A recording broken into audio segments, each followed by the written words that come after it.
다음에 이제 분양가 자율화요. 세 번째가. 그러면 이제 분양가 자율화란 말은 분양가를 마음대로 하세요. 그러니까 분양가 자율화하면 값이 오를까요? 떨어질까요? 당연히 올라가겠죠. 뻔하잖아요. 그러니까 분양가 자율화하면은 틀림없이 맨 첫 번째는 분양가가 점이니까 굉장히 올라가겠죠. 이게 엄청나게 올라갑니다. 분양가 오르더라도 조금씩 오는 것이 아니라 엄청나게 많이씩. 그동안에 분양가 규제한 다음에 기업에서 손해봤으니까 기회는 요때죠. 한꺼번에 올릴 거 아닙니까? 또, 그 다음에 두 번째는 주로 대형 위주로 갑니다. 중대형 위주로. 그러니까 분양가를 자율화한다는 얘기는 주로 타켓이 저소득을 대상하는 것이 아니라 부자들을 대상할 거니까 부자들은 작은 집보다 큰 집을 좋아한대요. 그래서 주로 대형 위주로 갑니다. 중대형 위주로. 대형 위주 공급이 나오겠죠. 그렇기 때문에 분양가를 자율화하면 중대형은 양이 늘어날 수도 있고 그 다음에 또는 투기재색도 많이 줄어들겠죠. 그럴 수 있잖아요. 그죠? 그러면서 대형 위주로가 또 어쩌니까 중대형 질도 좋아지는 거 맞죠? 이게 마감재 잘 쓰고 질 좋게 만드는 거 맞아요. 대신에 두 번째 소형은 어쩌겠습니까? 소형 주택은 오히려 줄어들게 가능시켰죠. 돈 안 되니까. 그렇기 때문에 정부에서 대책을 반드시 마련해 줘야 되죠. 전면적으로 다 풀어주는 것이 아니라 일정 규모에 얼마를 짓고 나머지는 네 마음대로 하세요. 이렇게 정부가 규제를 좀 해줘야지 다 풀어주면 작은 집은 안 지을 거니까. 그래서 소형은 정부에서 대책이요. 정부가 대책을 좀 마련할 필요가 있습니다. 요것만 두 개만. 물론 투기적세도 많이 줄어들겠죠. 이래 되면 값이 올라가기 때문에 보통 30억, 40억 이제 올라갑니다. 그러면은 5억짜리 집에 대한 투기적수는 많을 건데 30억, 40억짜리요.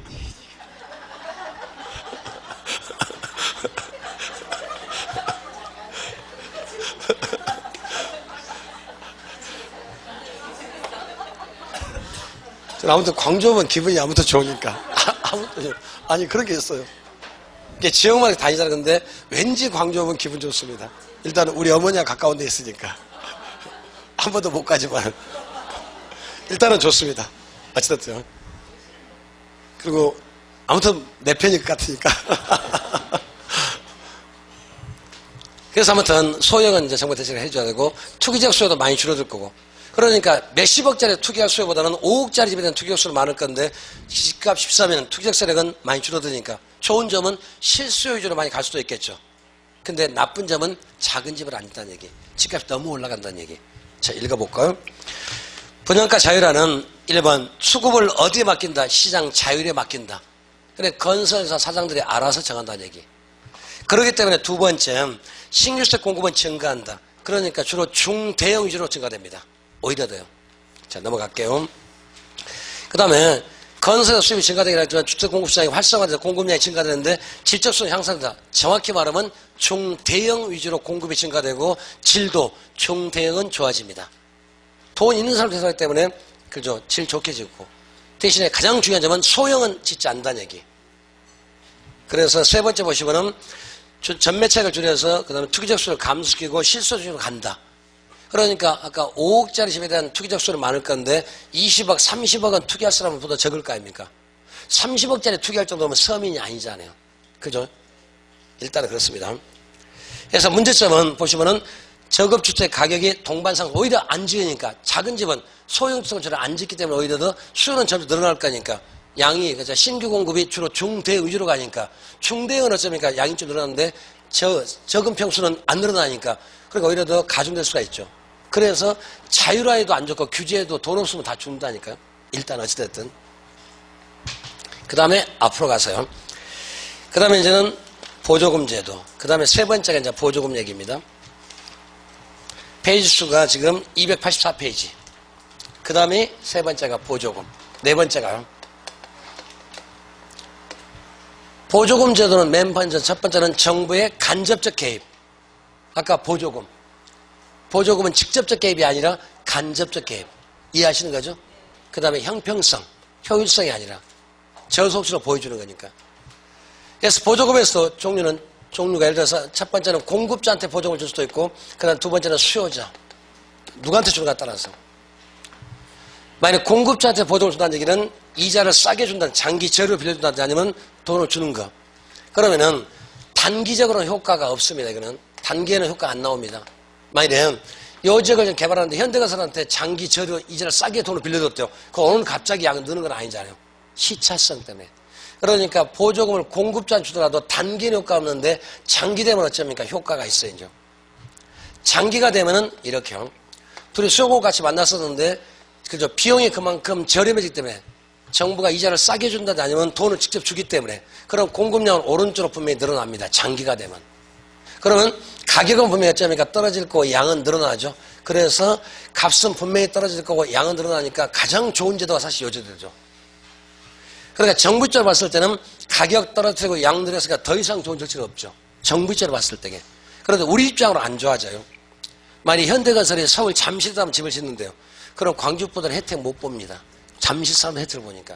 그래서 공급자한테 보조금을 주면 정부 입장에서 효과가 가장 좋은데 지역적으로 편중되기 때문에 잘 실시를 안 해요.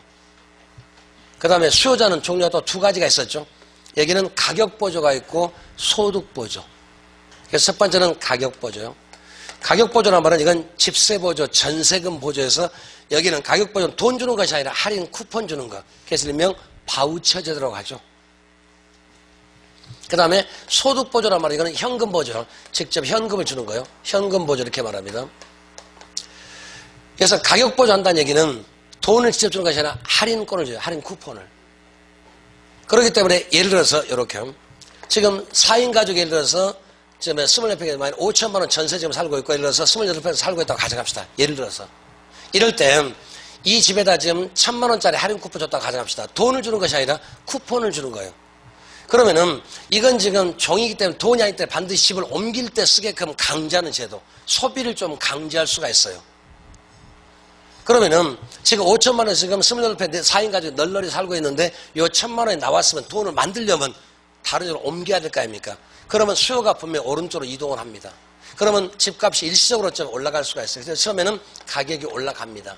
그럼 이만큼 이윤이 생기기 때문에 공급量늘까요 줄까요? 분명히 오른쪽으로 갈 겁니다. 그래서 장기적으로 공급도 늘 거고 그러면 양이 늘면 값은 떨어져요. 그럼 두 가지 한번 비교해 봐요. 양이 둘 다 늘었었는데 가격이 떨어지면 느는 게 더 좋아요? 변화가 없는 게 더 좋아요? 여기가 훨씬 더 좋은 제도. 그러니까 이쪽에서 이것만 지금 비교하시면 돼. 어느 쪽이 효과 좋은가? 우리 쪽 입장에서는 요 종류가 세 가지가 있는데 이게 중요한 것이 아니라 우리 쪽에서는 정부의 정책면, 정책 효과면은 정책 효과하고 그다음 두 번째는 수요자 또는 소비자 효용면 요 두 가지 맞점이니까 한번 비교를 한번 해보자고요. 이랬을 때게 그 다음에 소득보조라면 현금을 직접 주는 겁니다. 그러니까 가격보조, 집세보조, 전세금 보조는 특정 명목을 딱 정해놓고 거기에만 쓰게끔 강제하는 제도예요. 그러니까 반드시 소비를 하게끔 만들어요. 그런데 여기는 소득보조는 현금을 직접 주는 거예요. 만약에 현금 1,000만 원 줬다고 가정합시다. 그런데 예를 들어서 얘가 지금 서울의 대학에 수시에 합격했습니다. 예를 들어서. 근데 내일까지 등록을 해야 되는데 오늘까지 지금 등록을 못했어요. 1,000만 원 나왔습니다. 그 집 넓힌 데 쓰실래요? 얘 등록한 데 쓰실래요? 이게 무슨 말이냐면은 분명히 집행을 하긴 했었는데 효과가 나와야 안 나와요. 정부 입장에서 효과가 거의 없죠. 딴 데로 다 빠져나가니까. 근데 우리 입장으로 제일 좋은 게 이거 아닌가요? 그래서 이쪽 보조금 문제에서 뭐만 보냐면 이것만 보시면 돼. 정책면에서. 그러니까 정부의 정책 효과면에서 제일 좋은 것은 이게 제일 좋습니다. 두 번째가 요거고 요거는 거의 효과가 안 나와요. 분명히 정부가 보조금을 주긴 줬었는데 집을 넓히게 쓰는 것이 아니라 딴 데로 다 빠져나가기 때문에 다른 쪽으로 쓰기 때문에 정부의 정책 효과는 거의 나오지 않습니다. 대신에 우리 입장은 제일 좋은 게 뭡니까? 이게 가장 좋아요. 그죠? 두 번째가 요거고 이게 가장 나쁩니다. 그래서 요거 정확히 이거 구별하세요. 여기 문제니까 요것만 구별하시면 돼요. 요즘에 효자는 용돈을 많이 잘 드린 게 효자야. 자주 가보는 것보다는. 그죠? 그렇게 못하고 있어서 그렇지. 그래서 보조금에서 뭐만 보시냐면은 자 뒤쪽에 보시면은 280원 그 박스 있죠. 그것만 정확히 이해하시면 돼요. 거기 한번 읽어보겠습니다. 가격보조, 임대료 보조 또는 집세보조, 전세금 보조라고 말이 나와요. 보시면은 의의는 주택 구입자에게 보조, 구입자이면 구입 시에만, 집을 구입할 때만 어쩝니까? 임대할 때, 전세집 들어갈 때만, 그때만 보조해 주는 거예요. 그러니까 반드시 요 금액이 나오더라도 집을 옮길 때 쓰게끔 강조하기 때문에 소비를 강제할 수가 있죠. 명목이 딱 정해졌다니까요. 요 얘기를 지난번에 어떻게 했냐면은 지금도 아마 그게 있는가 모르겠지만 얼마 전에까지 시골에 연세가 많으신 어르신한테 버스 승차권이 있죠. 그거를 무료로 드린 적이 있었어. 그러면 그 승차권은 돈이 아니잖아요. 그러면 버스 탈 때 이제 쓰는 거니까 출타를 더 많이 하실까요? 적게 하실까요? 네. 또 우리 몇 년 전에 기름값이 갑자기 올랐을 때 유류 바우처 제도가 있었습니다. 이거 굉장히 많이 써요, 사실은요. 유류 바우처 제도란 말은 기름값 할인 쿠폰을 주는 겁니다. 그럼 기름 넣을 때만 쓰니까 운행을 더 많이 할까 적게 할까? 더 많이 한다니까. 요즘에 또 뭐가 있냐면 스포츠 바우처 제도가 있습니다. 저소득자들한테 수영을 배우게 만들기 위해서 수영 강습권을 끊어서 주는 거야. 그럼 수영을 배울 때만 의미가 있지 돈이 아니기 때문에. 그죠? 또는 해서 테니스 바우처도 있고 종류가 여러 가지가 있습니다. 문화 바우처도 있고. 예를 들어 애들한테 피아노 배울 수 있는 강습권을 주는 거죠. 그러면 그거 쓸 때만 하기 때문에. 그래서 일종의 소비를 강제하는 제도. 그래서 거기 보시면은 주택 바우처 같으면 주택 구입 또는 임차할 시에만 보조를 해주는 방식으로서 주택 가격을 상대적으로 낮추게 하여서 주택급을 증가시킨다. 그러니까 원래 5천만 원짜리인데 6천만 원 갈 때 어쩌니까 정부에서 1천만 원 대주기 때문에 나는 5천만 원 집을 얻을 수가 있으니까 1천만 원 깎아진 느낌 아닌가요? 그래서 수요가 많아져요, 사실은요. 그런데 소비자 측면에서 효용이 작다는 말 이해하셨을까요? 그러니까 우리 교수는 지금 요 두 개만, 요것만 지금 비교하고 있죠. 그런데 세 개를 전체를 다 비교하자면 정부의 정책 면에서는 공급자료가 가장 좋습니다. 그 다음에 우리 입장에서 이게 제일 좋아요. 현금 주는 게 머니면 최고 아닌가? 그래서 머니가 최고지. 그죠? 오고 가니까 오가네요. 돌고 도니까 돈이잖아요. 그래서 거기 280년 그 박스만 우리 쪽 시험에서는 어느 쪽이 정책 효과가 가장 좋은가? 어떤 정책이 소비자 입장에서 가장 만족감이 높을까? 그것만 따지자고요. 그래서 소득보조, 현금보조가 우리 입장에서 가장 좋습니다. 근데 정부의 정책에서는 효과가 거의 안 나와요. 자, 오른쪽 읽어볼게요. 보시면 소득보조, 현금보조는 주택 구입과 직접 관련이 없이 저소득자한테 현금을 보여주는 제도로서 임차인의 실수도가 증가해서 주거비를 낮추는 제도. 의의는 좋습니다. 그렇지만은 직접 현금을 주기 때문에 집을 구입하는 데 쓸 수도 있지만은 다른 데도 많이 쓰기 때문에. 그럼 우리가 쓰는 데는 현금 주는 게 훨씬 더 좋은 거 아닌가요? 그래서 요것만 잘 구별하세요. 요것만. 그 다음에 오른쪽에 공공임대주택. 네, 그 다음 얘기요. 그 다음에 이제 마지막 얘기요. 그 다음에는 요거 지우고요.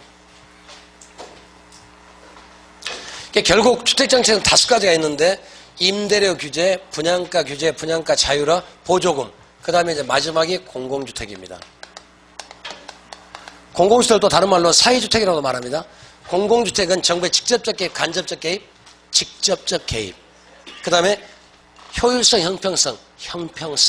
저소득층의 주거부담을 줄여주는 거. 그래서 여기에서는 그래프가 3가지가 나옵니다. 이렇게 3개 가지고 이제 말을 또 해볼까요? 이렇게요. 그래서 먼저 첫 번째는 사적시장.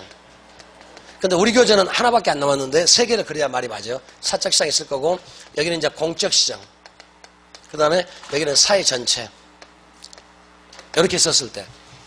그 다음에 어떤 지역이 이렇게 딱 가져갑시다. 예를 들어서. 여기가 지금 현대건설이 예를 들어서 24평짜리요. 그 다음에 예를 들어 1000채를 가지고 임대사업 하고 있다고 가져갑시다. 예를 들어서. 그 다음에 여기에 지금 주공에서 이번에요. 주공에서 24평짜리 500채 지어서 하고 있습니다. 예를 들어서. 그러니까 특정 지역에 지금 같이 있는데 사적과 공적 일단 구분해놓고 말을 시작하자고요. 이럴 땐 정부에서 여기다가 주공에서 또다시 예를 들어서 24평짜리 500 또 지었습니다. 그러면 처음에는 같이 있다는 얘기는 둘 다 가격이 똑같은 출발해서 사적시장 임대료도 요만큼, 그 다음에 양도 요만큼 있고요. 그 다음에 공적시장은 똑같습니다. 이렇게. 임대료가 똑같고, 그 다음에 양도 요만큼 있을 거고, 그 다음에 사회 전체도 똑같죠. 그러니까 처음에는 같은 지역에 그럼 같은 양이 있고, 임대료 똑같다는 전제에서 같습니다. 그런데 이 사람들 저소득층의 부담을 줄여주게 정부가 이쪽에 이제 주공에서 또 짓는 거예요. 그럼 주공에서 공급자를 늘리니까 오른쪽으로 일단은 가겠죠. 공급이 일단 1번 먼저 늘었습니다. 그러니까 목적은 저소득층의 임대료 부담을 줄여주기 위해서 싸게 공급해주는 그런 제도가 공공주택이에요. 그러면 공적시장 양이 늘었으니까 일단은 공급이 오른쪽으로 가겠죠. 그러면 초과 공급돼서 가격은 어떻게 됐으면 떨어지겠죠. 자, 2번. 그러면 공적시장 분명히 가격이 떨어질 거고 양이 일시적으로 요만큼 일단 늘어납니다. 일단 처음에는요. 그러니까 단기에는 양이 늘어요. 지난번 모의고사 요거 문제 냈었어. 그래서요. 지난번 문제를 요걸로 냈다. 근데 말을 조금 어렵게 만들어가지고. 그 다음에, 그러면 값이 떨어지면 그 다음에 어떤 일이 벌어질까요? 요 동네 사람이 요렇게 이사 온 사람이 있을까 없을까요? 있을 수도 있겠죠. 그러면은 여기서 수요가 빠져나간다는 얘기는 여기 수요가 왼쪽으로 가야 돼요. 이렇게. 그러면 일시적으로 단기적으로 수요가 점이니까 줄어들겠죠. 사적시장에서. 자, 수요가 줄어들면 여기는 사적시장 임대료는 어떻게 될까? 떨어지겠죠. 자, 4번 떨어집니다. 그럼 양은 이만큼 일단 줄어들 겁니다. 어찌됐든요. 그러니까 공적시장에서 양을 늘리면은 여기는 분명히 가격이 떨어지고 여기 있는 사람 또는 이사 온 사람 혜택을 받겠죠. 그렇지만 사적에 나머지 사람 혜택 본다 안 본다? 봅니다. 일시적으로. 단기에만. 그래서 이 사람들이 빠져나가기 때문에 수요가 줄어서 사적시장도 혜택을 봅니까 안 봅니까? 봅니다. 근데 단기에만 이익을 보는 거지 장기 되면 이익이 없어져요. 자, 다시. 그러니까 순서만 기억하시자고요. 그래서 요약집에 이 그래프를 다 그려놨었는데 거기도 그래프를 여기 있네요. 지금 페이지 수가 41페이지. 43페이지요. 돋보기 가지고 들어올게요. 그 그래프에서 엄청 힘들어서 간격 맞추느라고요. 엄청 힘들어서 맞춘 그래프예요. 자, 처음에는 공적시장 양이 늘었다. 일단 늘었습니다. 그러면 공적시장 임대료 떨어질 거다. 그래서 일시적으로 사회 전체양은 요만큼 늘었으니까 요만큼 늘까 안 늘까 일시적으로 늘어납니다. 일시적으로는. 그 다음에 여기 값이 떨어졌기 때문에 그러면 사적시장에서 공적으로 이사 온 사람이 있을까 없을까요? 분명히 있을 거다. 그러면 여기 수요가 빠지니까 수요 곡선이 단기적으로 사적시장 수요가 감소되니까 자 3번. 그럼 줄어들면 사적시장 임대료 떨어지겠죠. 그래서 공적시장에서 양을 늘리면은 공적이 있는 사람 또는 이사 온 사람 당연히 혜택을 받을 거고 사적에 남아있는 사람 혜택을 본다 안 본다? 봅니다. 그것도 단기적으로 일시적으로만. 요게 이제 문제예요. 언제도 혜택을 못 본다 그러면 틀리니까 볼 수 있고요. 그 다음에 여기 값이 떨어지면 현대건설은 어떤 생각을 할까요? 임대료가 떨어졌으니까 기업에서 손해봤으니까 그런 그 손해를 없애려고 하겠죠. 그러면 장기가 되면 양을 늘릴까요 줄일까요? 그죠? 장기가 되면 공급 몇 점이 이렇게 줄어가요. 이만큼 줄어도 5번째 장기가 되면. 그러면 양이 개방 어점이니까 요만큼 줄어들죠. 요 줄어든 양과 양이 똑같아요. 그걸 사회 전체 어점 변화가 없어지죠. 장기가 되면. 그러면 다시 양이 줄었으니까 다시 값은 올라가서 원상복귀되면 이렇게. 그러니까 1번부터 6번까지만 이해하자고요. 맨 처음에는 공적시장의 양이 늘었다. 첫 번째. 그럼 공적시장이 늘었으니까 공적시장 임대료 값이 떨어질 거다. 2번. 그러면 사적과 공적 처음에는 똑같았었는데 공적이 임대료가 떨어지니까 그럼 사적인 사람이 공적으로 이사간 사람이 있을까 없을까요? 있겠죠. 자, 이사간다는 얘기는 사적 시장 수요가 단기적으로 줄어든다는 얘기. 그러면은 사적에 남아있는 사람 혜택을 본다 안 본다? 본다는 얘기. 근데 단기적으로 일시적으로 보지 장기가 되면 원상복귀가 돼요. 그 다음에 가격이 떨어졌기 때문에 기업에서는 손해가 나겠죠. 그래서 손해를 줄이기 위해서 장기가 되면 양을 늘린다 줄인다? 줄일 거다. 어디까지? 원래 돌아올 때까지. 그러고 다시 가격은 원상복귀가 돼요. 그래서 사적에서 줄어든 요 양하고 공적에서 결국에는 똑같아집니다. 그래서 사회 전체는 결국에는 변화가 없다는 얘기. 요 얘기를 자 우리 교재 읽어볼게요. 지금 287페이지. 자, 읽어봅시다. 자, 의의를 보시면은 정부가 시장 임대료보다 저렴한 임대료수로 공급책을 공급하는 정책. 그러니까 목적은 뭐냐면은 저소득층의 임대료를 줄어들기 위해서 정부가 집을 지어가고 싸게 임대해주는 전 제도. 목적은. 그러니까 정부가 직접 집을 짓기 때문에 직접적 개입 방법. 그 다음에 목적은 가격을 떨어뜨리는 목적이기 때문에 형평성, 효율성이 아니라 형평성. 말뜻이. 자, 그러면 자 뒤로 넘어가 볼게요. 그래서 단계는 자 1번부터 읽습니다. 보시면은 사적시장 임차인은 임대료가 저렴한 공적시장으로 이주하여서 사적시장 수요가 줄어든다. 지금 여기로 따지면 3번 얘기하고 있죠. 그러니까 처음에 공적에서 양을 늘렸다 1번. 그러면 공적시장 임대료 떨어질 거다 2번. 그러면은 사적에서 이렇게 이상한 사람이 있을 거다. 그게 바로 3번 얘기요. 지금 우리 교재 단계 1번 말뜻이. 다시 읽어보면은 사적시장 임차인은 임대료가 저렴한 공적시장 이주에 감으로써 사적시장 수요는 줄어들 거다. 감소. 왼쪽으로 움직일 거 아닙니까?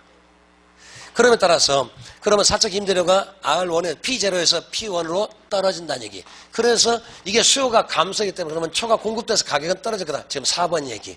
그래서 이것 때문에 공적시장 양을 늘리면 공적시장 있는 사람은 다 혜택을 볼 거 아닙니까? 그래도 사적시장에 남은 사람 혜택을 본다 안 본다?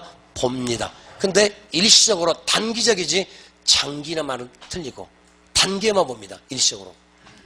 자, 그 다음에 동그라미 2번.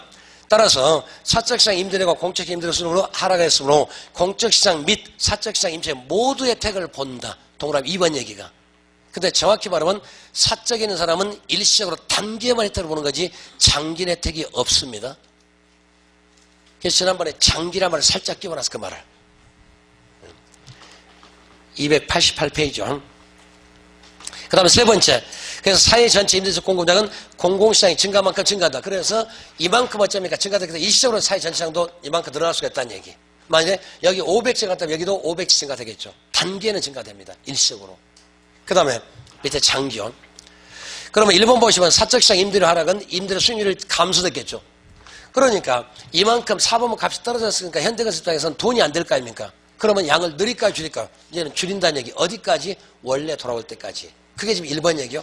다시 읽으면 수익률이 감소시켜서 공급은 그 다음에 S1, S1에서 S1으로 왼쪽으로 어쩌니까 이동한다. 공급량이 감소되므로 시장임대는 다시 원래까지 올라갈 거다.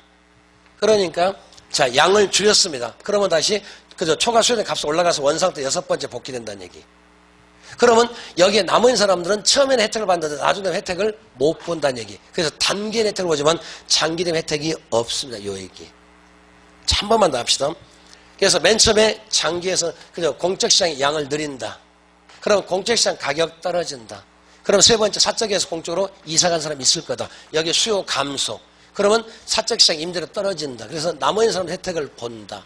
그럼 값이 떨어지니까 기업은 손해가 날 거다. 그럼 장기는 양을 줄일 거다. 얼마만큼? 원래 돌아올 때까지. 그래서 줄이는 요 양하고 늘어나는 결과는 똑같습니다. 같은 지역이 있기 때문에. 그러면 사회 전체가 변화가 있습니까? 없습니까? 장기적으로는 변화가 없다는 얘기. 맞죠? 그래서 두 번째. 자, 2번.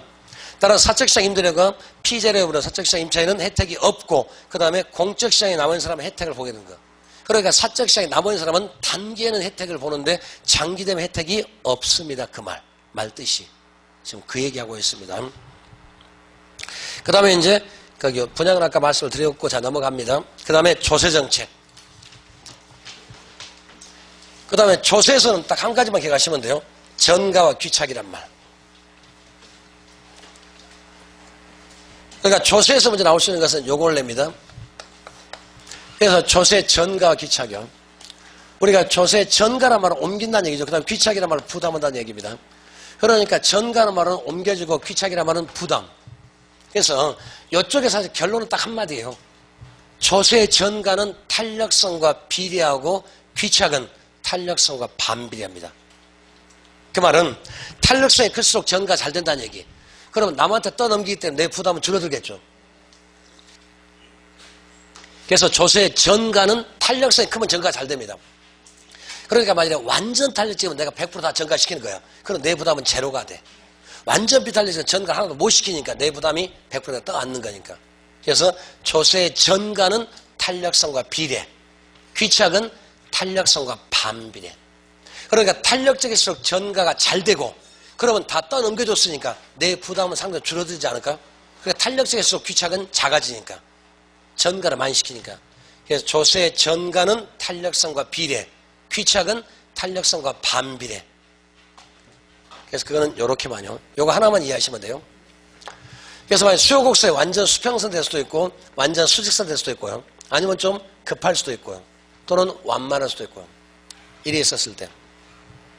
자, 수요곡선 여기 1번이요. 자, 2번, 그 다음에 3번, 4번 4개 가져갑시다. 그래서 공급이 이렇게 지나갑니다. 요게 지금 공급곡선이요.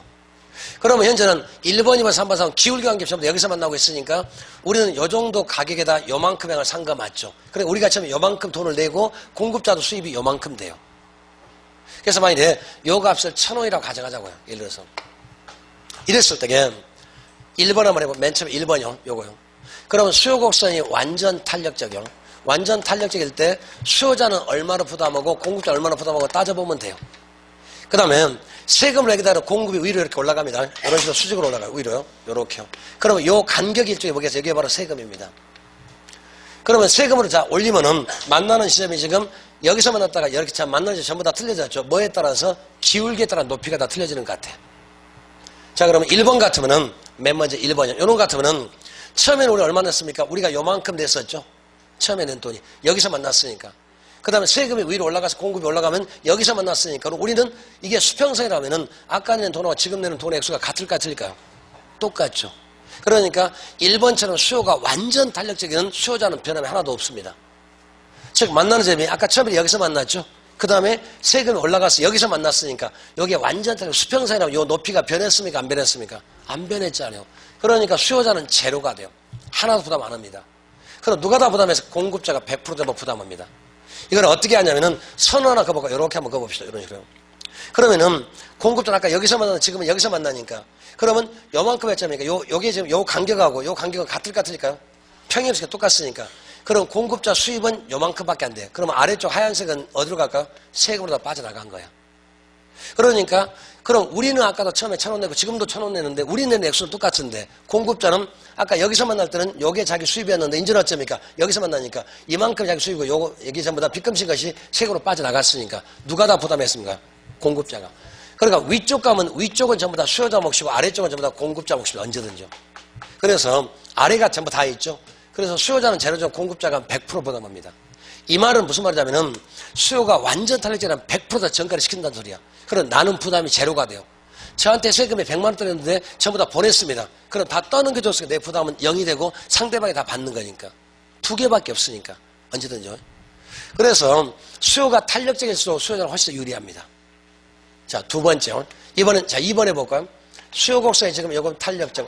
그럴 때 수요자가 얼마나 부담하고 공급자가 부담하고 보자면은 이번에는 자, 노란색으로 요렇게요. 요것만 그어보자고요. 그럼 어떻게 됩니까? 우리는 아까보다 조금 더 위로 올라갔죠. 그러면은 위에 올라가도 우리가 내는 부담이고 공급자는 요게 세금이요.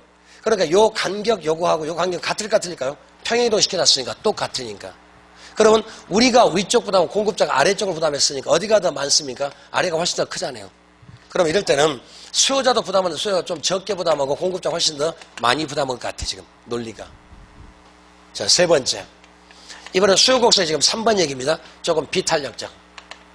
이럴 때 수요자가 얼마나 부담하고 또 공급자가 부담하고 또 보자고요. 이번에는 빨간색으로요. 요렇게 선만 그어보시면 돼요. 요렇게요. 그러면 아까보다 세금 냈잖아요. 훨씬 더 많은데 우리는 아까보다 좀 훨씬 더 위쪽으로. 아까는 여기서만 할 때는 우리가 요만큼 내 지금 얼마 냅니까? 요만큼 내니까 훨씬 더 위쪽으로 많이 갔죠. 이걸 누가 냈을까요? 우리가 낸 거예요. 수요자가. 그럼 공급자는 아까는 여기서 만났으니까. 그런데 지금 어디서 만납니까? 그거 보니까 여기니까. 요 아래쪽만큼 누가 냈습니까? 공급자 부담한 거. 이게 결국은 전체 액수를 변화감는데 수요자가 더 많이 부담하냐? 공급자가 더 많이 부담하냐? 그 차이니까. 더 위쪽으로 더 많이 올라간 거 맞죠? 그러면 이때는 수요자가 더 많이 부담하고 공급자가 더 적게 부담했는죠. 그 다음에 네 번째. 이번에 수요곡선이 완전 비탄력적이요. 이때는 파란색으로 합니다. 그럼 요렇게. 요래 그어보신다면은 아까보다 전부 다 어디가 다 위쪽에 다 있죠. 이렇게 완전히 다 위쪽에 있으니까. 그럼 공급자들은 아까 여기서 여기에 자기 수입인데 지금도 수입 변화가 없죠. 요만큼 전부 다 위쪽으로 올라갔으니까 위쪽은 누가 다 부담했습니까? 수요자가 다 부담한 거죠. 결국 이쪽 문제는 무슨 문제냐면은 전가가 반드시 일어나는데 누가 더 부담을 많이 오고 누가 적게 이것만 따지시면 돼. 그러니까 결론은 탄력성이 큰 쪽이 유리합니다. 수요가 탄력적이면 수요자가 유리. 만약 공급이 탄력적이면 공급자가 유리. 그럼 불리한 사람은 또 수요자일 거 아닙니까? 반대니까. 그러니까 요거 하나만 가지고 하시자면은 수요의 탄력성 위쪽으로 올라가서 탄력성이 커질수록 수요자는 유리하죠. 내려갈수록 불리하니까. 한쪽만 기억하시면 돼. 탄력성이 큰 쪽 유리하다. 그러니까 내가 탄력적이면 내가 유리. 수요가 탄력적이면 수요자가 유리. 만약 공급이 탄력적이면 공급자가 유리. 그것만. 그래서 항상 위쪽은 수요자고 아래쪽은 공급자입니다. 그러면은 근데 우리 교재 하나 틀린 게 있어요. 보시면은 어디가 틀렸냐면은 거기 295페이지. 먼저 294페이지 보시면 그림이 지금 이걸 나타낸 건데 위쪽에 점이니까 까만색 좀 더 짙은 색은 수요자 부담 찾았는가요? 녹색으로. 그 다음에 아래쪽에 회색은 지금 공급자 부담. 그러니까 원래 균형가 위쪽 부담 전부 다 수요자 부담이고 아래쪽은 누가 부담한다? 공급자 부담. 그 얘기요. 그러면은 오른쪽에 보시면은 자 오른쪽에 295페이지 거기 그래프 맨 아래 오른쪽 맨 끝에 치. 맨 아래쪽에 오른쪽 그래프가 지금 틀렸어요. 자 무슨 얘기냐면은 그게 보면 수요가 완전 비탄력적이죠. 수요가 완전 비탄력 지금 요거 나타나고 있죠. 그러면 수요자가 어찌합니까? 100% 부담 얘기해요. 그 다음에 공급자는 제로입니다. 그러면은 그림 삼아 썼을 때 거기가 녹색이 아니라 검정색으로 바꿔줘야죠. 무슨 말 이해하셨을까요? 수요가 완전 비탄력이니까 수요자가 100% 부담하니까 그러면 그림으로 보자면 까만색, 회색 파트가 지금 수요자 부담이고 녹색이 지금 공급자 부담이야. 수요가 완전 비탄력 때는 누가 다 부담합니까? 수요자가 100% 부담했으니까 거기 지금 295페이지 그래프 아래쪽에서 맨 오른쪽에 구석에 있는 거 그 그래프가 녹색이 아니라 검정색으로 바뀌어야 맞죠. 이해하셨을까요? 수요자가 100% 부담하니까. 이해하셨어요? 지금 어떻게 나왔어요? 이렇게 했잖아요. 수요가 완전 비탄력적. 그 다음에 공급이었죠. 이렇게 했었을 때 요래 올라가면 요 값을 전부 누가 다 부담합니까? 요게 전부 다 지금 뭘 넣습니까? 그 녹색으로 되는 이걸 검정색으로 회색으로 까만색으로 바꿔야 맞죠. 누구 몫이니까? 공급자 몫이 아니라 수요자 부담이니까. 이해하셨을까요? 이게 결국엔 요것만 이해하시면 돼요. 결국 조세에서 문제 딱 한 문제 나옵니다. 나오는데 누가 더 부담이 크냐 작냐. 어쩔 때 수요자가 부담이 크고 어쩔 때 작은가. 그러니까 결론은 자기가 탄력성이 크면 자기가 유리. 그러니까 수요가 탄력적이면 수요자가 더 유리하다는 얘기는 부담이 적다는 얘기. 수요가 비탄력적이면 수요자가 부담이 더 많다는 얘기. 그러면 수요자가 불리하니까 공급자가 유리할 거 아닙니까? 그러니까 내 탄력성이 크면 내가 유리. 그러니까 수요가 탄력적이면 수요자가 유리. 그럼 반대니까 공급자가 불리할 거 아닙니까? 수요가 비탄력적이면 수요자가 불리. 그럼 누가 유리할까? 공급자가 유리할 거 아닙니까? 딱 한마디밖에 없으니까. 그래서 아까 맨 처음에 했던 얘기가 탄력성과 전가는 비례합니다. 탄력적일수록 전가를 잘 시키니까 그럼 내 부담이 적어질 거 아닙니까? 그 다음에 귀착은 탄력성과 반비례하니까. 조세의 전가는 탄력성과 비례. 탄력적일수록 전가가 잘 된다. 그럼 다 넘겨줬으니까 내 부담은 줄어들 거다. 그래서 조세의 전가는 탄력성과 비례하고 귀착, 부담은 탄력성과 반비례. 탄력성일수록 적어진다는 얘기. 비탄력성 많아진다는 얘기. 그러니까 완전 탄력적이면 내가 100% 떠넘겨서 내 부담은 제로. 완전 비탄력적 내가 하나도 못 넘겼으니까 내가 다 써야 되니까. 완전 비탄력적 전가 0. 그럼 전가 하나 못 보내니까 내가 다 독박 써야 되니까. 그러니까 탄력적일 때는 수요가 더 적게 부담한다는 얘기는 그만큼 전가를 많이 시켰으니까. 비탄력적인 전가를 못 시키니까 훨씬 더 부담이 많아진다는 얘기. 한쪽만 기억하시면 돼.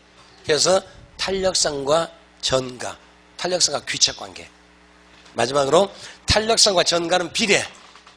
탄력성과 귀착은 반비례. 그 말만. 그 다음에 이걸 그대로 적용하면 이제 이상한 일이 벌어집니다. 이 원리가 맞는데 그럼 우리는 어디다가 주택에다 한번 적용을 시켜보자고요. 집에다가. 그럼 주택에서는 우리의 수요하고 공급은 또 탄력성이 틀려요. 수요 공급이 있었을 때 수요는 새 집, 신규가 더 탄력적이죠. 기존이 더 비탄력적. 수요에서는. 공급에서는 신규보다 어쩝니까? 기존이 더 탄력적이요. 그 다음에 신규가 더 비탄력적. 시차성 때문에. 맞죠? 그런데 그러면 수요자 입장에서는 새 집을 사는 게 더 낫고 공급자 입장에서는 헌 집을 팔아먹는 게 더 세금 부담이 적어진다는 얘기죠. 그런데 일반 신규에 대한 수요, 즉 유량에 대한 수요는 어디서 나온다? 고소득층에서 나와요. 일반적으로. 고소득층에서 나오고 그 다음에 저량에 대한 수요는 어디서 나온다? 저소득층. 이렇게요. 그러면은 부자들은 좋겠다. 새 집 사고 돈 적게 내고 가난한 사람들 어쩌니까 헌 집 사고 세금 많이 내니까 형평성이 깨지는 거죠. 그래서 이 원리가 맞긴 맞는데 주택의 적용 오히려 어떻게 되는가? 거꾸로 가서 이걸 뭐라고 합니까? 역진세란 말을 써요. 오히려 이 원리를 그대로 적용하면 새 집은 어쩌니까 주로 부자들이 많이 살 거고 헌 집은 누가 많이 산다? 가난한 사람 사니까. 그럼 부자들은 좋겠다. 새 집 사고 세금 적게 내고 가난한 사람은 헌 집 사고 세금 많이 내니까 세금의 형평성이 깨진 거죠. 거꾸로 가잖아요. 그래서 뭐라고 하냐면 이걸 역진세란 말을 써요. 이 원리를 그대로 적용하면 역진세. 그래서 반드시 뭐가 나오면 대책이 또 나와야 되겠죠. 그래서 그 대책은 차등과세. 똑같이 매기는 것이 아니라 다르게끔 차등과세. 그래서 맨 첫 번째 일정 규모 이하요. 그래 일정 규모 이하 주택. 그러니까 쉽게 말하면 국민주택 규모나 작은 주택. 이런 집은 면세, 감세, 세금을 깎아주고 일정 규모 이하 주택에서는 면세요. 또는 세금을 깎아주고 또는 감세요. 이렇게 해두고 그 다음에 일정 규모 이번엔 이상주택, 호화주택 같은 경우는 전부 다 뭘로? 누진세. 누진세를 붙입니다. 그러니까 호화주택은 세금이 좀 더 비싼 거 아닌가요? 그래서 차등과세. 그래서 또 다르게 말하면 이걸 차등과세 한다는 얘기요. 그래서 서로 과세를 때는 똑같이 안 하고 다르게 한다는 얘기. 이걸 또 다르게 말하면 수평적 형평이 아니라 수직적 형평. 차등과세를 말 또 다른 말로 하면 여기는 수직적 형평이에요.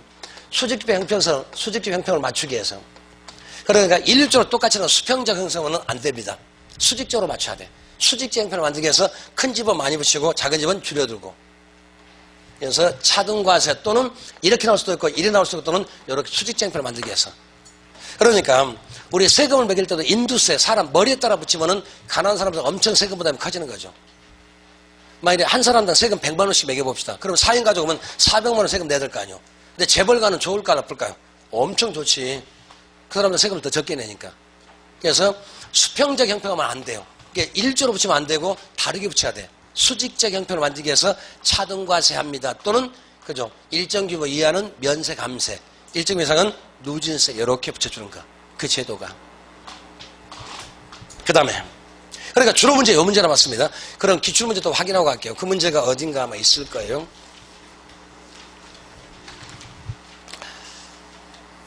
예, 그 문제가 저 기출문제 찾아갑시다. 작년도도 이 문제가 나왔거든요.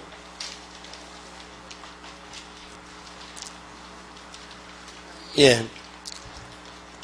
거기 23번 한번 풀어볼게요. 좀 쉬운 질문이요. 지금 보시면은 334페이지, 314페이지에 문제 23번 풀어볼게요. 부동산 조세에 관한 설명 중 틀린 것은 부동산 취득 단계에서 부과되는 조세로서 취득세, 인지세. 저보다 더 잘할 것 같으니까 말 안 드릴게요. 세법이 저보다 잘 아시니까. 두 번째, 헨리 조지는 토지에서 발생하는 지대 수입을 100% 징수할 경우에 토지세 수입만으로 재정을 충당할 수 있기 때문에 토지세는 모두서는 없애야 된다. 예, 맞습니다. 여기에 뭐냐면 토지 단일세 운동. 근데 거기는 토지는 특성이 토지의 물리적 공급은 수직이죠. 그 다음에 수요가 이렇게 했습니다. 이럴 땐 그러면 땅을 가지고 있는 사람은 부자니까 부르주아니까 땅 가진 사람 세금을 한번 매겨보자고요. 그럼 공급의 세금을 매기면 아까 공급이 위로 올라간다고 그랬죠. 그럼 요 공급세 어떻게 되겠습니까? 이렇게 위로 이렇게 올라갈 거 아닙니까? 올라가더라도 이게 완전히 수직선 되면 요 높이가 변해요, 안 변해요? 가격 안 변하고 양도 변합니까, 안 변합니까? 안 변한다는 얘기. 그러니까 땅에다가 세금을 매기면은 그죠? 공급자가 세금을 내니까 부자가 세금을 내고 가난한 사람 땅 없는 사람 세금을 안 부담하니까 그럼 형평성 일단 맞아 떨어졌잖아요.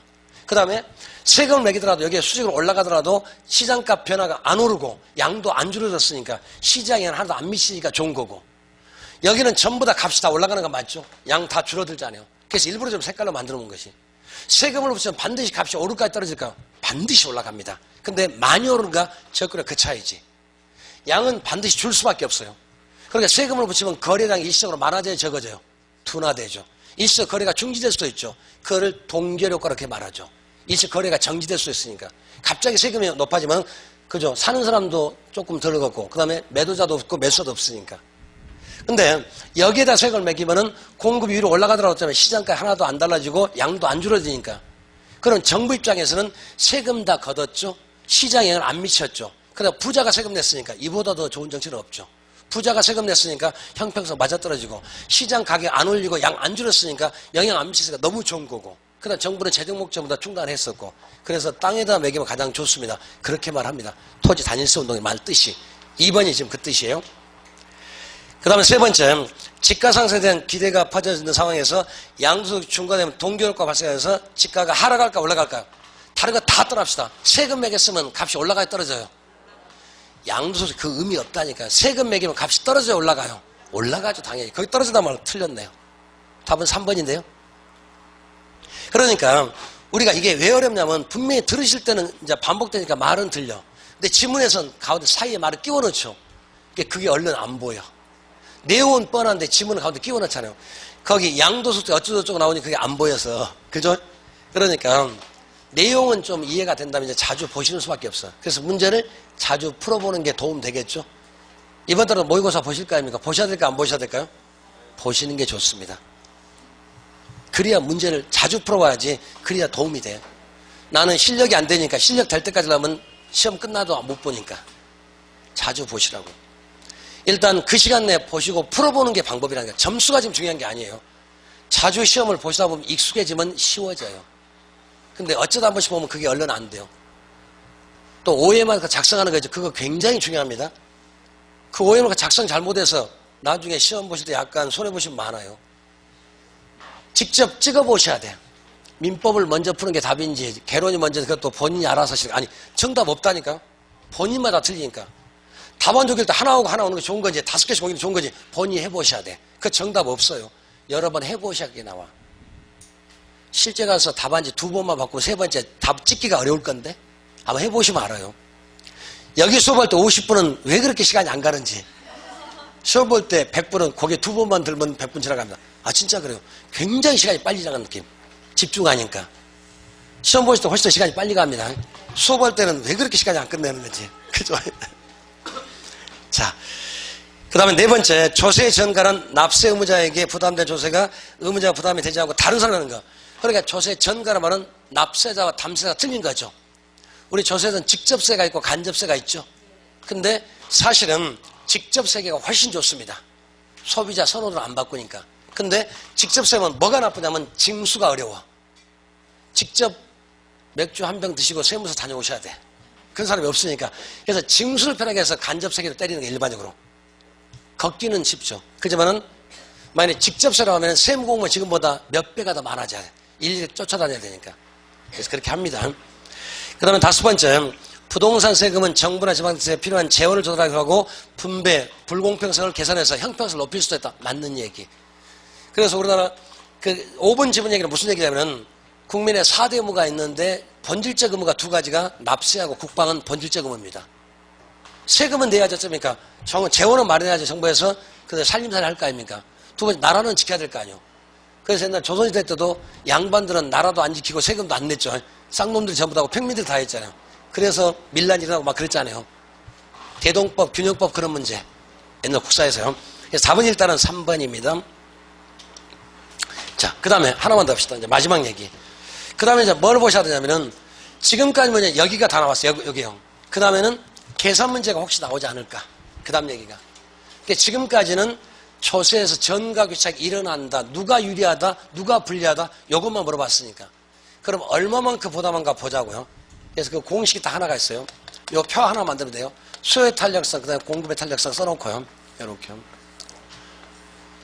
요래 있었을 때 예를 들어서 전가란 말이 있고 전가고 귀착이 있습니다. 귀착은 또 다른 말로 부담이라고 되겠죠. 귀착이나 부담은 같은 얘기니까. 그 다음에 항상 수요자는 누구한테 보내겠어? 공급자한테 보내고 공급자 항상 누구한테 수요자 요것만 바꾸면 되니까. 그러니까 수요자는 전가를 누구한테 시키겠습니까? 공급자한테. 공급자 누구한테? 수요자한테 딱 두 개밖에 없으니까. 책에 없어요. 찾지 마시고. 책이 공식 없으니까. 없어요. 만일에 수요 탄력성은 3을 합시다. 예를 들어서. 공급은 2를 합시다. 예를 들어서. 그러면은 수요가 탄력성은 3이고 공급 2라고 가정을 하고 그러면 어디가 더 유리할 것 같아요? 누가 더 유리할까? 탄력성의 큰 쪽이 더 유리하다고 그랬으니까 수요자가 더 유리합니다. 얼마만큼? 그러면은 수요자는 항상 둘 더하면 전체 가운데서 내 것만 항상 보내면 어디로? 이쪽으로 반대쪽으로. 그러니까 전체 가운데 내 탄력성만큼 보내고 남의 걸 받으니까 내가 더 많이 보내면 내 부담은 줄어들 거 아니에요. 그러니까 항상 전체 가운데서 내 거를 보내는데 어디로? 공급자한테. 그럼 공급자 누구한테? 수요자한테. 바꾸기만 하면 되니까. 또는 공급자 같으면 전체 5분의 2만큼 누구한테? 공급자. 여기가 5분의 2가 돼요. 여기가 5분의 3이 되고 이런 식으로. 그러니까 항상 전체 다 더해가지고 내 거를 남한테 보내고 남의 걸 받는다. 요 원리만.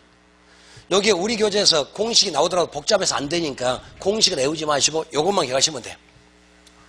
만일에 예를 들어서 저한테 10만 원을 세금 매겼습니다. 그러면 5분의 3을 떠넘기니까 여기가 얼마 부담하겠습니까? 5분의 3이니까 6만 원 부담하겠죠? 그럼 나는 5분의 2 받으니까 여기는 4만 원 부담하겠죠? 그래서 항상 다 언제든 1 나오는 전부 다 항상 다 1이에요. 언제든 똑같으니까. 그러니까 전체 가운데서 내 탄력성만큼을 보내고 남의 걸 받습니다. 요 말만 이해하시면 돼요. 만일에 바꿔서 이번에 수요의 탄력성은 예를 들어서 2라고 합시다. 공급은 1이라고 가정합시다. 예를 들어서 아니 여기를 갖다 5라고 합시다. 예를 들어서 이렇게 나올 수도 있으니까. 그러면 7분의 1을 보내는 거죠. 어디로? 여기 7분의 1을 이쪽으로 보내니까 여기가 7분의 2 부담이 되겠죠. 2 더하니까 5 더하기니까 7이잖아요. 그러니까 전체 가운데 내 것만 그걸 보내고 남의 걸 받는다. 요 말만 기억하시면 돼요. 그럼 여기 같으면 어떻겠습니까? 7분의 어쩌니까 5를 보내는데 어디 쪽으로? 여기요. 그러니까 내가 수요자가 7분의 5를 부담하겠죠. 그러면 더하면 전부 다 1 나오잖아. 전부 다 1이 나올 수밖에 없으니까. 그래서 요지는 딱 한마디요. 전체 탄력성 가운데서 자기 걸 보내고 남의 걸 받습니다. 요 말만.